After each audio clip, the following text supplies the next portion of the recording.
Hazrat Anas radiyallahu anhu reports when Hazrat Abdullah bin Salam got the news of the arrival of Allah's Apostle sallallahu alaihi wasallam in Medina Munawwara, he visited the Prophet sallallahu alaihi wasallam and said, I want to inquire of you three such things as nobody knows except for a prophet.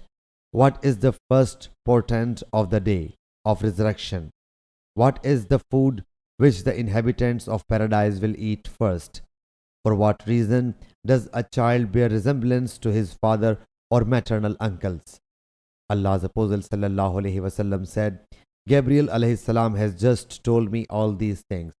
Abdullah bin Salam said, this angel out of all is the enemy of the Jews. So Allah's Apostle sallallahu alaihi wasallam said, the first portent of the doomsday is that fire which will drive the people from the east away to the west, and the first meal of the residents of paradise will be the lower part of a fish liver. And as for resemblance of a child is concerned, when a man covers the woman and his water dominates that of her, the child will bear the resemblance to his father. And if a woman's water dominates that of a man, the baby will bear resemblance to her. He submitted, I testify you are definitely Allah's Apostle sallallahu alaihi wasallam. Then he submitted, O Allah's Apostle sallallahu alaihi wasallam, the Jews are a people who slander.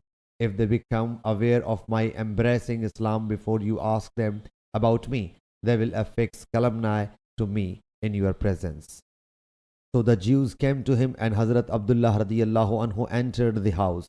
Allah's Apostle sallallahu alaihi wasallam inquired, what is the status of Abdullah bin Salam amongst you? The Jews replied, he is our greatest scholar and the son of the greatest scholar.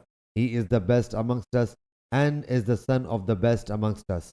So Allah's Apostle sallallahu alaihi wasallam said, what if you see that Abdullah has embraced Islam?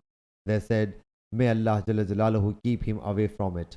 Whereupon Hazrat Abdullah came out and said, I testify that there is no worthy of worship save Allah Jalla Jalaluhu, and Muhammad sallallahu alaihi wasallam is the apostle of Allah Jalla Jalaluhu.